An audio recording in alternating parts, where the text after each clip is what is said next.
After being reborn, the first thing I did was force my deskmate, who secretly loved me, to swallow a live snake.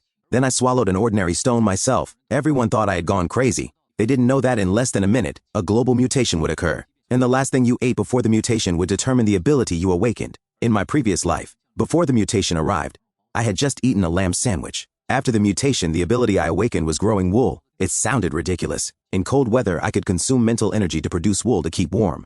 At first, I could barely survive, but as the monsters grew stronger, this ability was meaningless. I became a true lamb, and Ava could have lived well. She awakened an ice-type ability, enough to protect herself, but she chose to stay with me. In the end, we died together in the ruins. In this life, I will not let her be buried with me again. In my previous life, I saw an ordinary dog turn into a divine dog. That dog belonged to the owner of an antique shop. Later, I learned the reason. It had accidentally swallowed a special piece of jade. After the mutation, that jade granted it powerful strength. So after being reborn, I went to that antique shop immediately. I spent all my savings to buy that stone. That was what I swallowed. As for why I made Ava swallow a snake, because in my previous life, her pet snake evolved into a dragon after the mutation. If it had not failed in battle, it might have continued evolving to an even higher level. And one more thing was important. Survivors in the previous life summarized an experience. Swallowing it whole produced the best awakening effect. I couldn't split the stone in half. It couldn't be cut at all, so I could only give her the strongest alternative.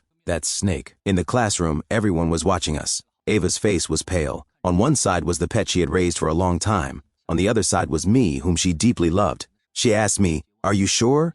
I only said one sentence, "Trust me." She was silent for a few seconds. Then she nodded. She grabbed the snake's head to prevent being bitten. In front of the whole class, she swallowed the snake bit by bit. The classroom fell into dead silence. Then screams erupted. "Are you crazy? She really ate it?" The teacher had no idea how to handle it. Ava rushed to the water dispenser, desperately drinking water and beginning to gag. I walked to her side and held her. Blood began to seep from the corner of her mouth. I whispered, "Hold on.